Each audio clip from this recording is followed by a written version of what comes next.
Magandang araw po. Sa atin po namang coffee chat ngayong araw na ito, may mga makakausap tayo mula po naman sa katimugang bahagi ng Pilipinas. Alam po ninyo, mainit na pinag-uusapan ang issue tungkol sa extension ng Bangsamoro Transition Authority. Marami po nagsasabi na hindi pa natatapos yung mga nararapat gawin sa loob ng 3 taon kaya kailangan ng extension. May mga nabalita rin ako na mayroong lobby groups na nagtutungo sa Maynila para kausapin ang Malacanang at ang mga mambabatas para wag na munang tapusin ang poder o ang trabaho ng BTA.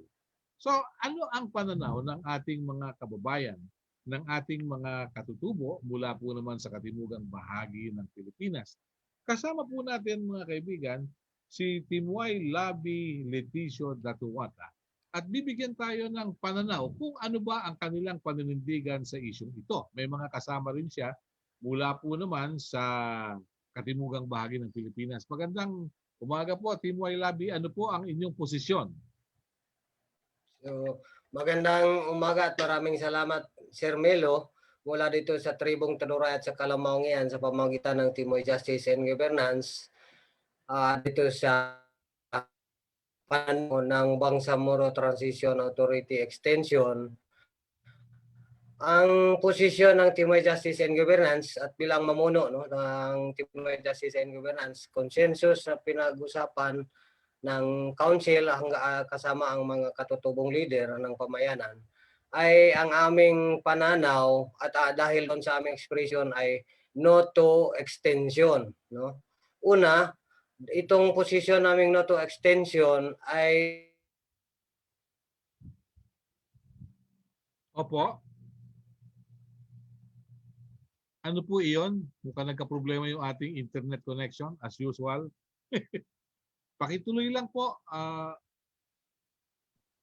Timoy Labi. Nawala po ata. Baka Nawala gusto po. pong ituloy ni Jen. Okay. Si Jen Cornelio ay kasama rin natin. Jen? ano Ayun, teka, sandali po. Medyo may problema yung koneksyon. Jen Cornelio, magandang araw sa iyo. Balitaan mo kami kung ano ang inyong posisyon. ay, may kunting Jen? sa yeah. Jen? Nung as ang Sige po. yes. Opo, pakituloy na po. Sige po. Oo. Timoy Labi. Nung September 25, may isang resolusyon na inaprubahan ng BTA na i-cease and desist order yung delineation, no, ng aming ancestral domain. At maliban pa doon, itong by the lawless elements, armed group, at saka ito yung dahilan ng pag-evacuate ng mga katutubong Tanuray at Lambangian mula sa kanilang mga bahay, no, mautirahan papunta doon sa mga evacuation center. Ito yung isa sa aming mga nakikita na saan yung aming protection at yung inasahan naming kapayapaan.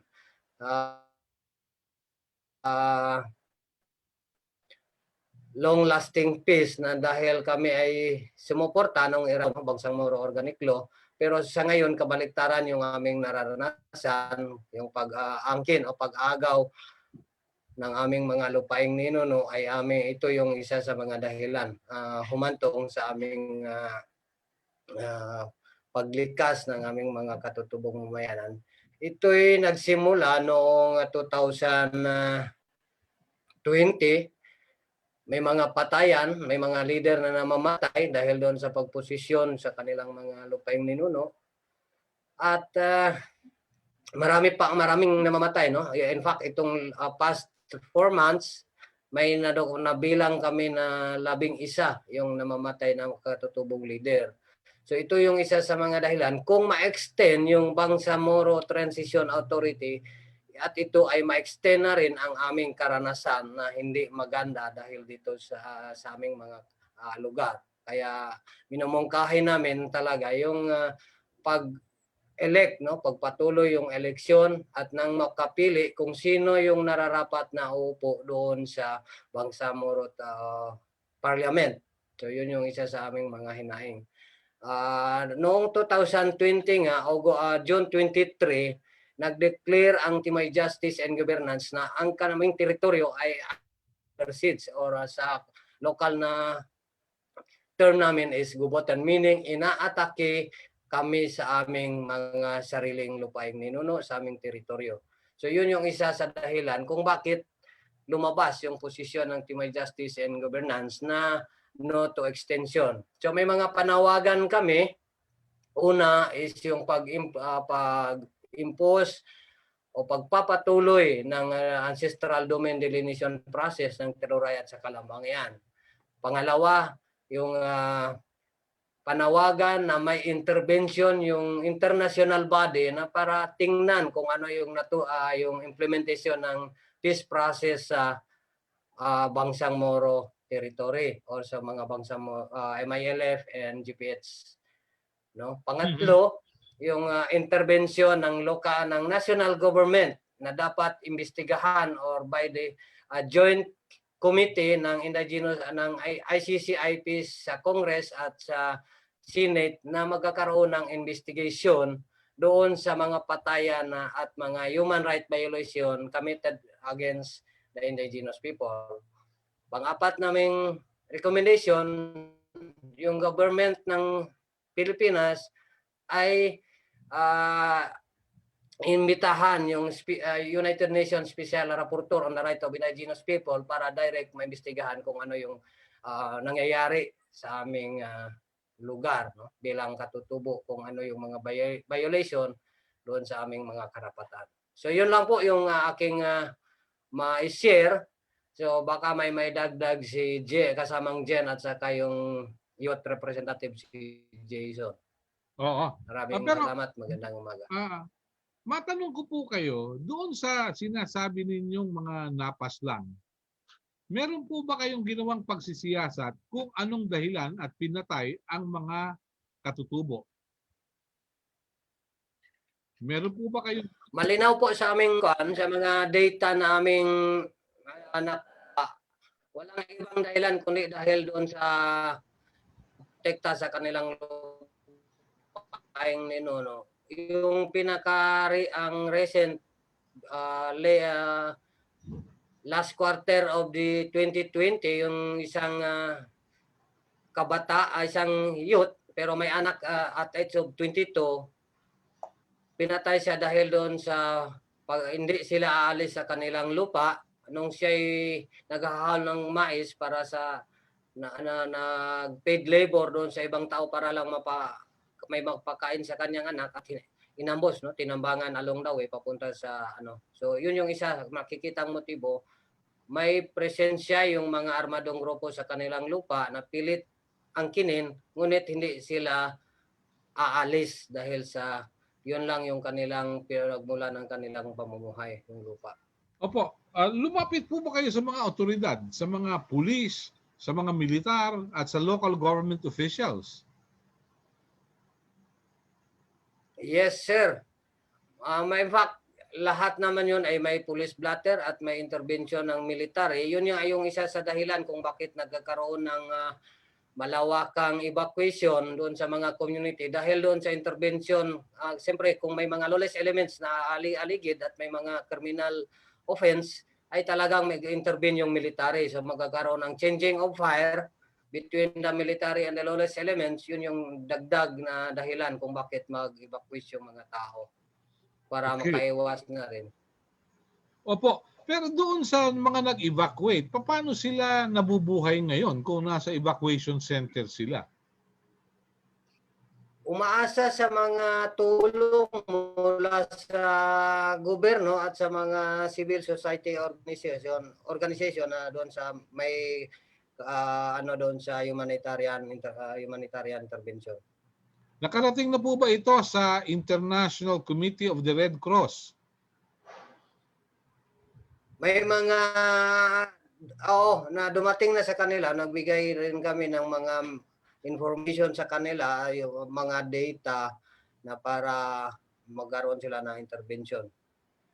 Opo, matanong ko na rin po kayo sapagkat abala si Secretary Carlito Galvez sa pagbabakuna at doon sa pagpapatupad ng programa laban sa COVID-19. Meron pa po bang nararamdaman mula sa Office of the Presidential Advisor on the Peace Process? So far, ang intervention naman nila dahil yung Office of the President Advisor on Peace Process, ang role nila yung kung ano yung mga peace mechanism na dadano through dialogue. In fact, may mga series of dialogue doon sa community na para pag-usapan kung ano yung problema. Pero hindi pa rin na malulutas kung ano yung kalagayan, kung ano yung problema sa ground. Wag doon sa camp transformation, meron tayong representation doon bilang mula sa Team Justice and Governance. Kaya lang, ito'y parang hindi work it kung sa pinangano pa. Kasi itong camp transformation is may problema doon sa usaping ancestral domain, no? Kasi ang ito kung titingnan mo is conflicting of land laws, no? Kasi yung nakalagay doon sa camp transformation ay parang may kapangyarihan yung doon kung ano yung nakalagay doon sa annexes ng camp transformation ay kalungat doon sa usaping ancestral domain. Aha, okay. Babantayan po natin yan. Sa oras na makausap ko si Secretary Galvez ay ilalabas ko sa kanya itong inyong posisyon. Pero makarinig nga tayo kay Jen Cornelio. Jen, magandang araw sa iyo. Sana okay ang signal mo, Jen. Jen? Hello? Opo, pakisuyo nga po, pakibukas ng camera. Yes, please. Magandang araw po sa ating lahat. Opo. Yan. Kumusta, Jen? Anong balita sa inyong lugar? Okay lang po. Sa kabila nung samot-saring pinakaharap ng mga mamamayang katutubo, lalong-lalo na ang Turay at Pakalambangan, nakakaranas ng iba't ibang forma ng mga karahasan, no, sa loob ng kanilang mga lupain. No, dagdag ko lang din sa nabanggit ni Timoy Lapis, bilang umiikot din, no, sa buong teritoryo ng Peduray at Pakalambangan. Simula nung pinuport o nung paglapi, no, sa Congress para mapasa, no, yung naturang itong batas, no, yung proposed ng PDL at naging ball na nung pumasa ay nakakaranas na po, no, ng iba't ibang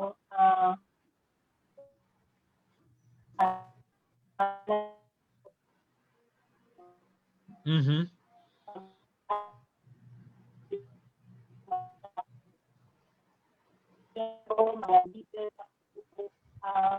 nagkaugnay po ang usapin ng lupa, no, na pinaagaw sa kanilang mga lupa. Jen, medyo nagputol-putol yung signal mo, pero binabanggit mo na tila mayroong mga taong gustong makuha yung inyong mga lupaing minana ninyo sa inyong mga ninuno. Ganun ba yon? Yes po, sir. Ito po yun. Dahil po, hindi po inis sa ating kaalaman o kami na ilang beses na rin pong sinasabi na target yung mga lupain namin kung sa paglalagyan doon sa mga iba't ibang development, no? Development, kung ito'y tatawagin, na lang po ng mga plantations, no? Na handang papasok dito sa farm, no? Pinag-uusapan ko ito. Papalikan ko po yung mga ginawa, no, namin na mga katutubo, talong ng Anti-Majorstic Governance, na may mga pinasa, no, na mga calls, no, sa level ng DA nung pumasa na po ito. Na sana tignan, no, yung agarang pagbigay, doon pag-recognize doon sa usapin ng lupain ninuno, no, pag-award. Kasi ang tanging kulang na lang po dito yung pag Opo. Medyo may problema yung signal natin. Okay. halip sagutin ito ng doon sa mga katutubong pamamagitan, sagutin ito doon sa cease and desist order, yung reciprocal certificate, no? Ito ay ginawa ng Bangsamoro. Aha.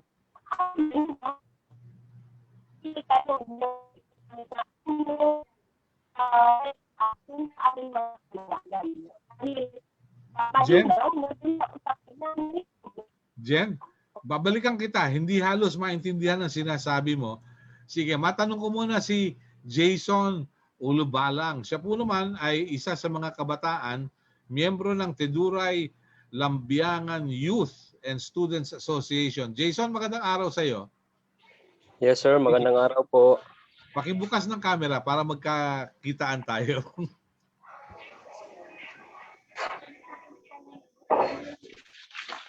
Pabalitaan mo kami, anong kalagayan ninyo ngayon?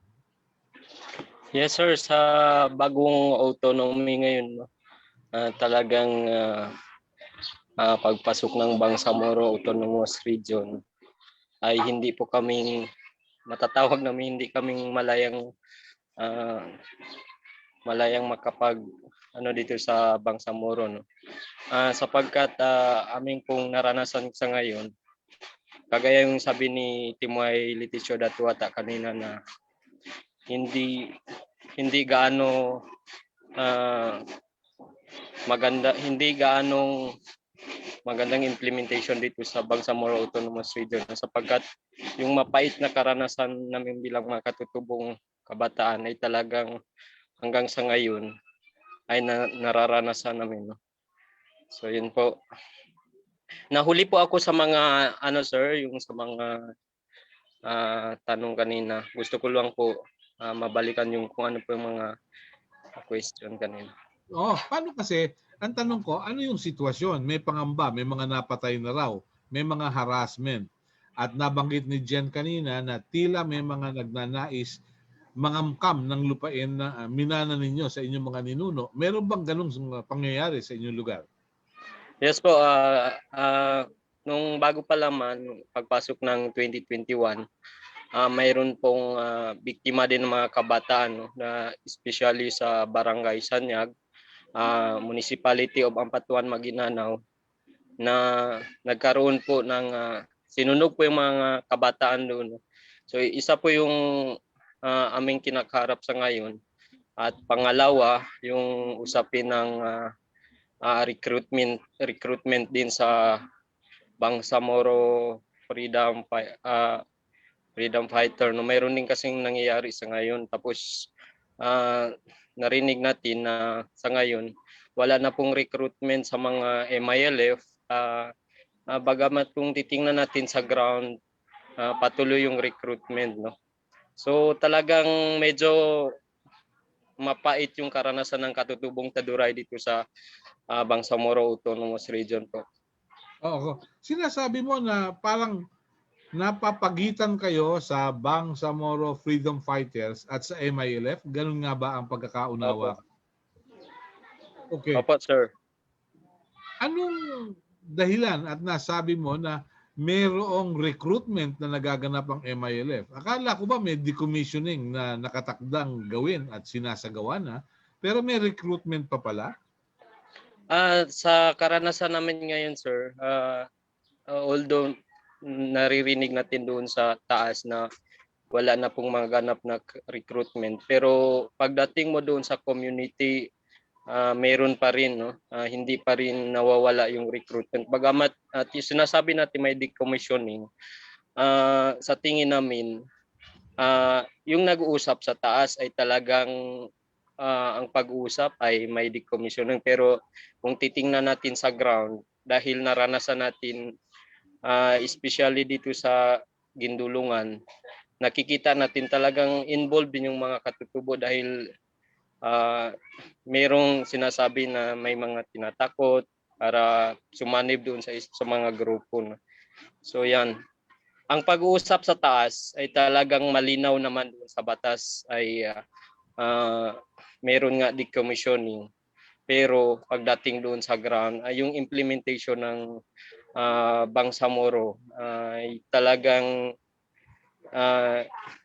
hindi gaano ka strengthen yung hindi nasusunod yung batas. Ayan po. Okay. Okay. May nabanggit kanina si Jen Cornelio na may mga provisions naman na naipasa sa Bangsamoro Organic Law tungkol sa pagkilala sa ancestral domain ng mga hindi Moro. Kaya dapat ay igalang din ito ng BTA. Sa tingin mo ba, Jason, iginagalang naman yung inyong karapatan? Sa pakiramdam ko po, sa akin lang pananaw, sir, no? Parang wala kaming na-feel na pagalang doon sa karapatan. Although nakikita namin yung participation ng katutubo doon sa BARM, talagang mayroon naman tao na kaupo doon. Pero yung implementation in terms of halimbawa doon sa mga, dahil sa tingin natin wala pa man yung yung IP code na para doon sa pag-implement ng karapatan ng mga katutubo. For me, sa tingin ko hindi pa gaano ka feel, no? Hindi namin ramdam yung implementation ng BARM.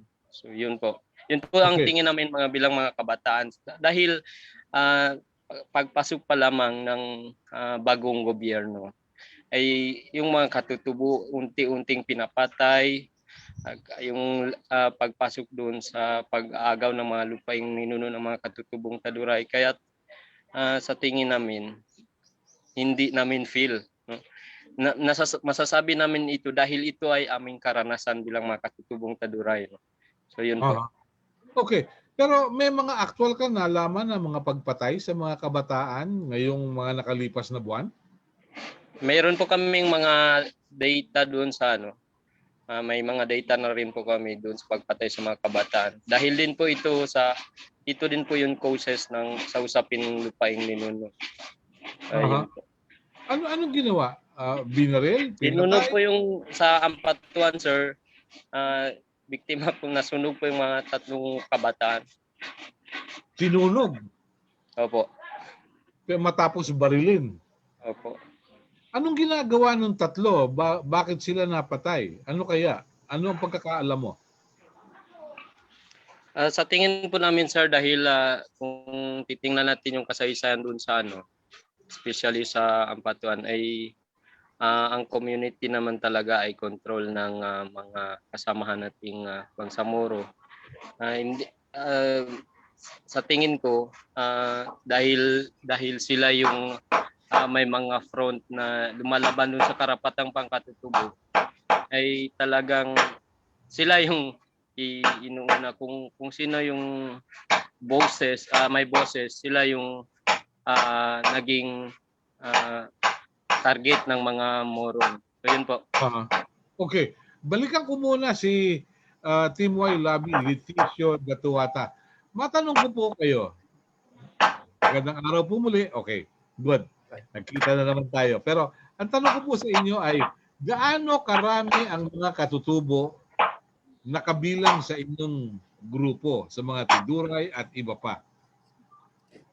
Actually doon sa cancer, previous census, no, pero hindi fixed, 2013.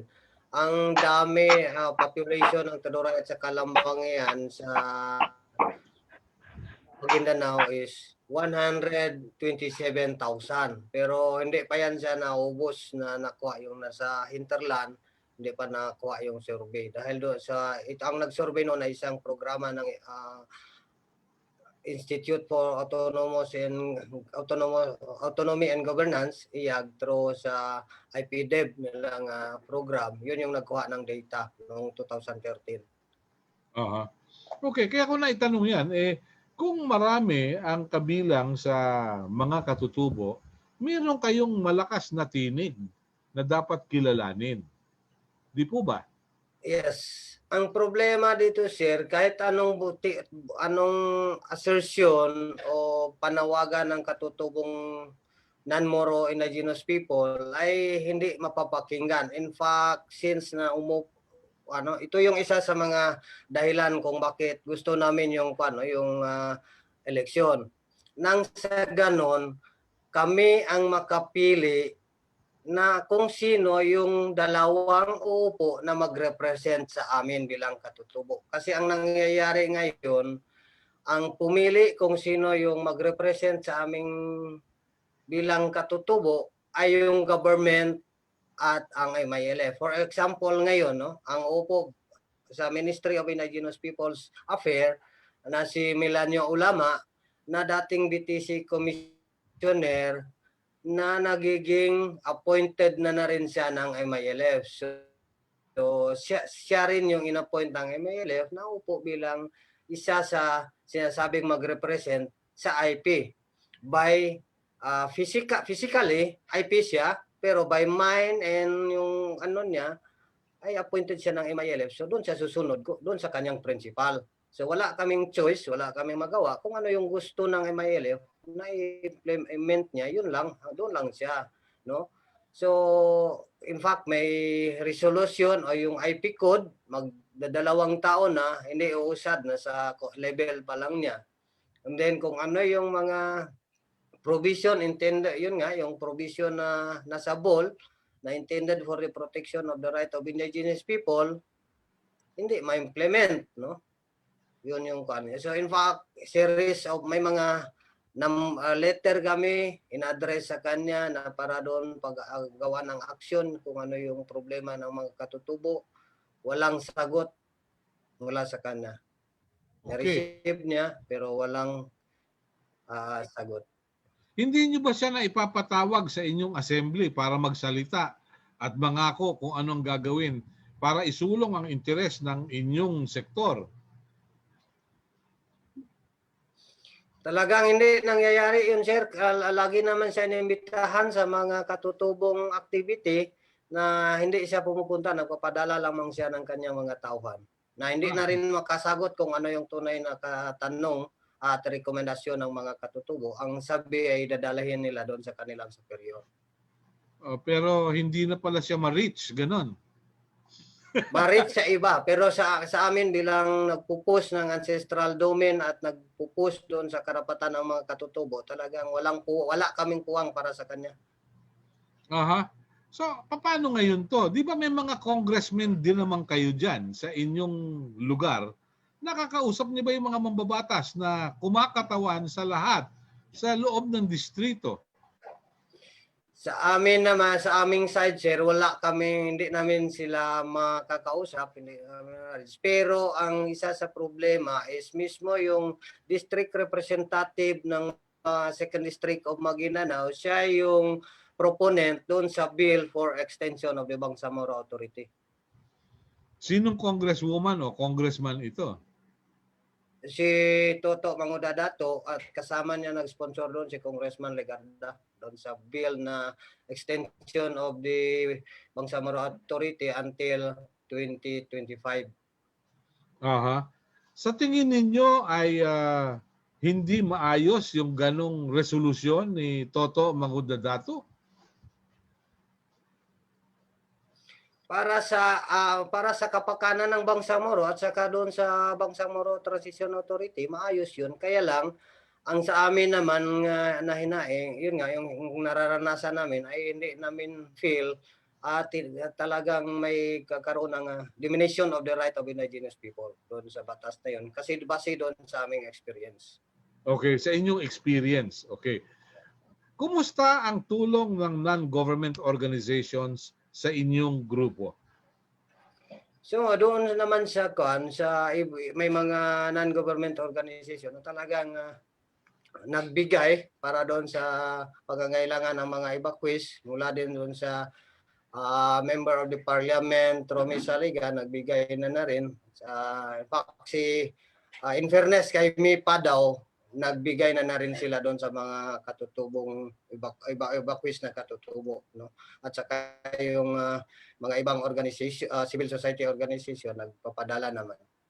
Pero hindi ganoon, siyempre kung sa isang linggo isa maghatid ng 5 kilos with 5 noodles, siguro 5 kainan na rin sa ng mga tao. So hanggang ngayon, yung barangay Itaw na 599 evacuees hindi pa nakakauwi since December 2, 2020.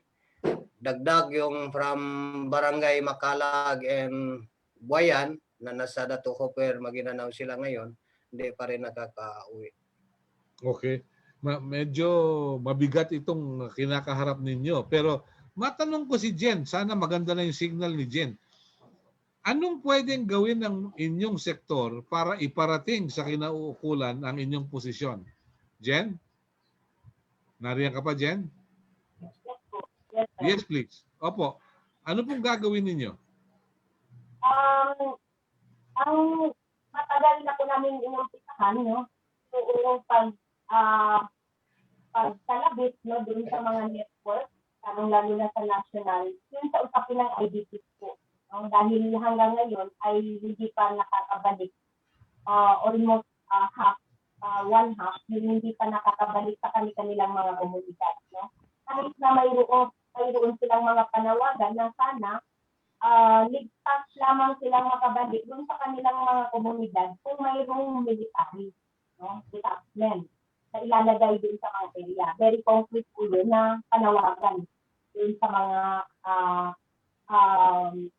lumitas, no? Pangalawa, yung urgent na pangangailangan, halimbawa sa pagkain, no? Dahil hindi sapat, nabanggit tulad kanina, nabanggit ko may labi na hindi sapat yung 5 kilo, no, na ibibigay sa kanila na 100 yung isapin ng mga evacuees, no? Dahil hindi yung sapat, no? So, kinakailangan dahil ilang beses na rin, no, lumapit, no, sa PTA o sa MIPA na dapat mabigyan ito ng pansin, no, yung mga IDP. Pero mahirap sa part nila na tugunan ito, no? Sapat na sa kanila na nakabigay ng isang beses, pero ang tingin natin dahil yung palagitan ng mga komunidad para pumusahin, no, kung ano yung mga kalagayan ng mga IDP sa community.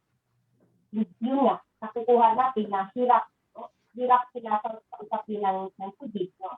Doon sa pag-aaral ng kanilang mga anak dahil sa modular, no, na usapin ngayon ng education. So pahirapan sila, no? Hirapan rin silang ihatid yung module ng kanilang mga anak. So ay lahat papasanin ng isang nanay, no, ng isang kababaihan. So, dahil sa kanya lahat, no, na yan lahat ang tumatalog, no, sa usapin nito dahil yun. Yes, ito ay natutugunan, no?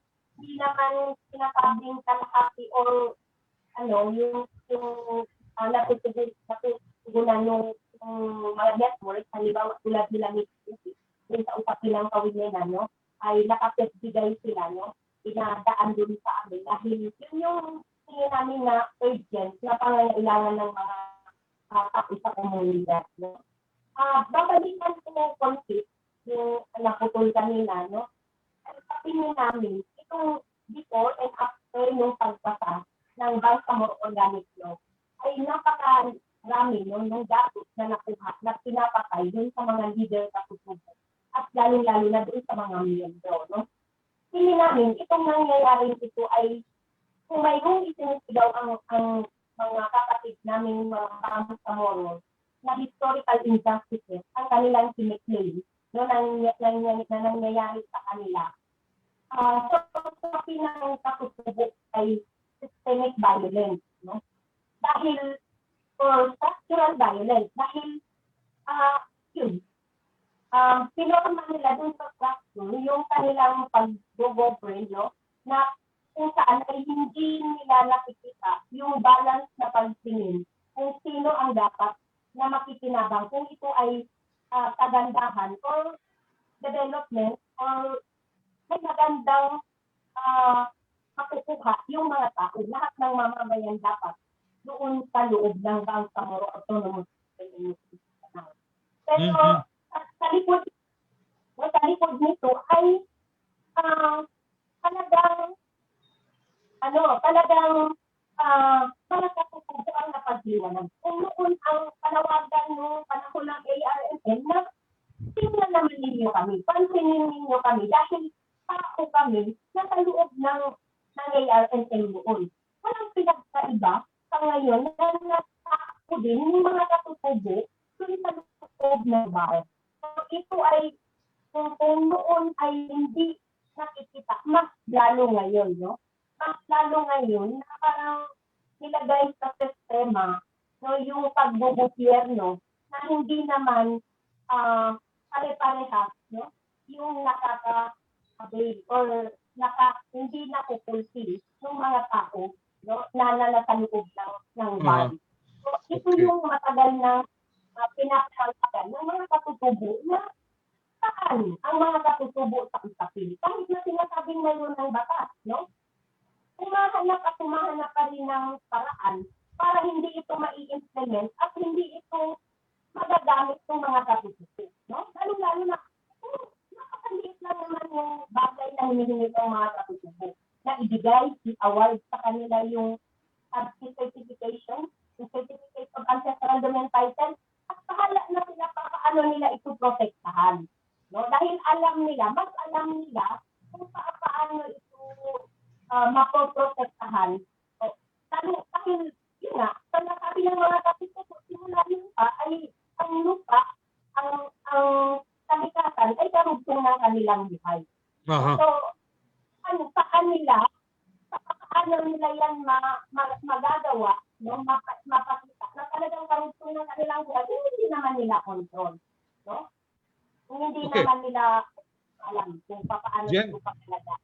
Jen, malupit yung binitawan mong pananalita na merong historical violence na nararanasan ng mga non-Moro IPs sa loob ng BARM.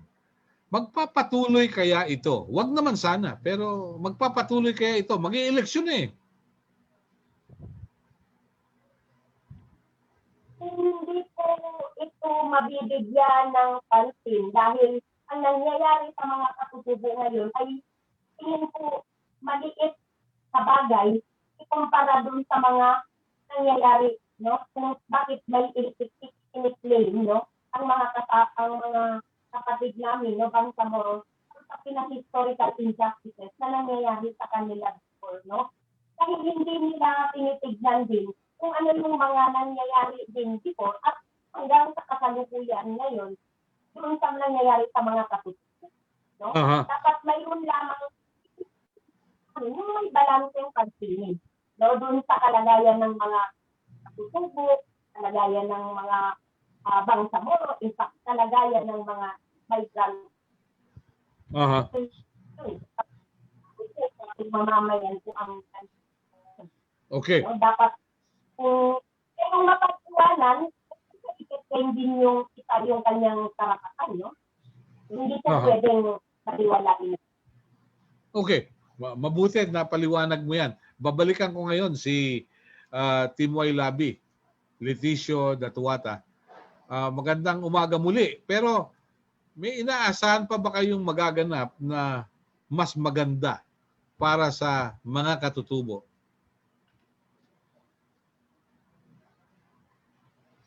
Para sa amin, hindi naman mawala yung aming pag-asa. Kaya ngayon yung isa sa mga recommendation ay tutukan ng international body or United Nations at saka yung government ng Pilipinas kung ano yung nangyayari doon sa implementation ng peace agreement between the government and the MILF. No?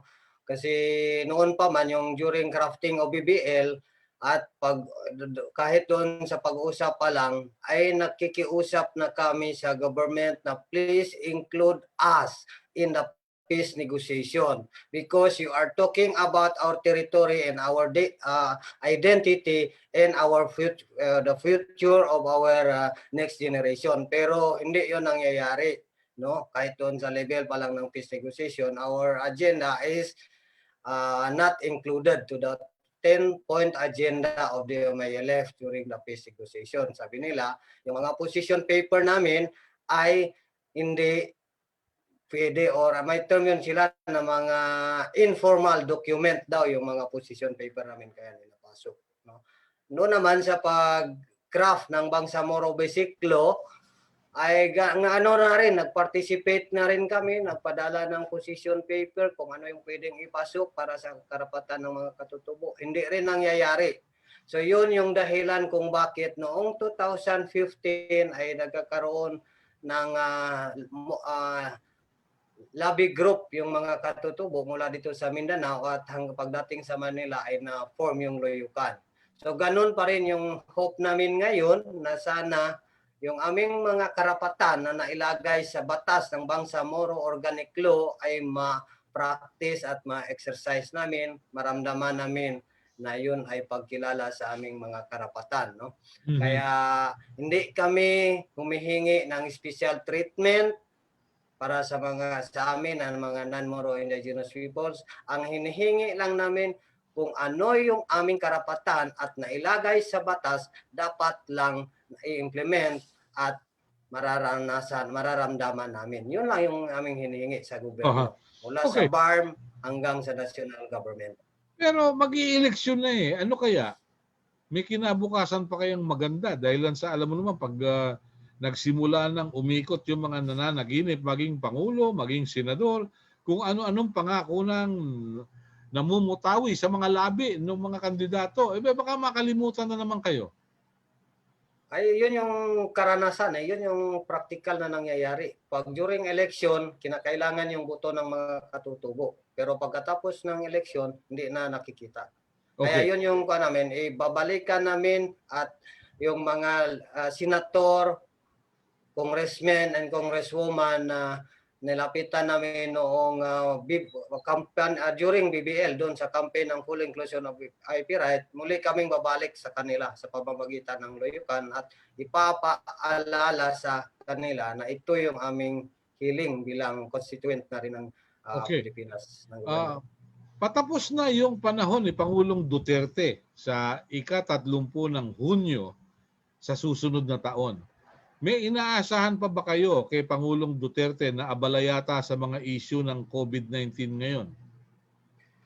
Siguro bilang presidente ng Pilipinas, yun yung isa sa hinaing namin na kahit hindi siya makakaupo sa aming mga forum, in fact doon sa National Dialogue noon na kinandak na nagiging participante na ako, yun yung aking recommendation na dapat ma-address o malaman ng Pangulo kung ano yung sitwasyon ng mga katutubo. Magpapadala kami ng letter sa kanya. In fact, ngayon may another letter crafted by the Timay Justice and Governance addressed to the President.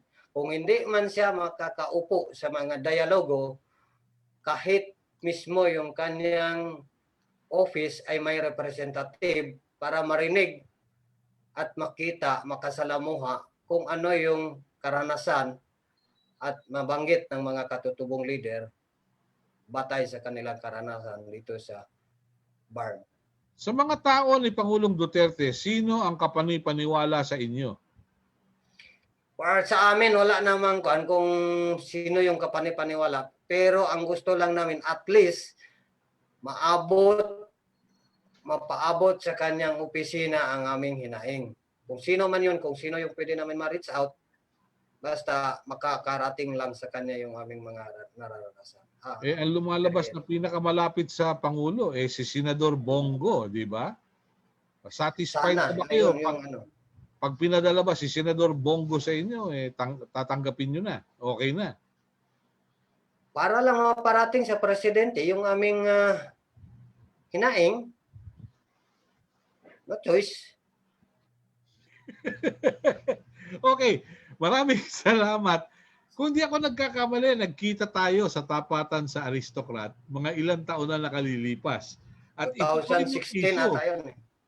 Ito pa rin yung issue. Hanggang ngayon, yung pa rin ang issue. Oo nga. Kaya nakakalungkot na hanggang ngayon, parang sinasabi na ang pinaka nabago lang hindi nagbago. Parang gano'n, ano? Masakit na katotohanan. Ito yung sinabi ko no, nung unang pag-uusap natin is continuous struggle ng katutubo. Hindi lang natapos doon sa PBL pa lang. Hanggang Oo. ngayon, ganun pa rin. Hindi In naman fact, kayo worsen the situation. hindi naman kayo nare-red tag diyan. Hindi naman kayo nasasabi ang mga komunista. Ay talagang may mga ganun na nangyayari. Pero sa aming inisyatibo, nagda-dialogue kami sa mga AFP, PNP at coordinate kami sa kanila sa lahat ng aming mga gawain. Nag-imbita kami sa kanila para makita nila kung ang aming gawain ba ay may nasa likod o wala. Yeah. Pero kung di ako nagkakamali, nung una natin pagkikita, natanong ko kayo, kung armado yung mga kapatid nating Muslim, armado rin kayo, di ba? Sa amin naman, traditional na mga kagamitan, mayroon kami, pero hindi gano'n na mga na wala rin kaming capacity na manglaban at mag-armas kasi nga bawal yung armas at wala rin kaming capacity bumili. Pero yung mga bow and arrow, existing pa as customary weapon namin, traditional. Okay. So at least hindi masasabing lumalabag kayo sa batas na illegal possession of firearms. Wala, hindi pwede yun. No, wala akong narinig na illegal possession of bow and arrow, kaya okay yun. Magandang umaga, Team Y Labi, Leticio, at panalangin ko na maging ligtas kayo sa COVID at ligtas kayo sa karahasan. Ganon din kay Jen Cornelio at nakasama rin natin kanina yung isang kabataan, ano? Yung kumakatawan sa mga kabataan na nakababatid kung ano ang sitwasyon, ano? Nakasama natin si Jason. So maraming salamat po. Hanggang sa ulitin, bukas ang coffee chat ni Melo Acuña sa inyo kung anuman ang inyong mga hinaing. At bukas makalawa, makakausap ko rin yung mga taga-BARM para mapag-usapan ang inyong mga hinaing. Palagay ko po naman may oras pa tayo para makapag-usap. Ano? Maraming salamat po. Hanggang sa uulitin. Thank you. Maraming salamat din. Kuya Bagi. Thank you.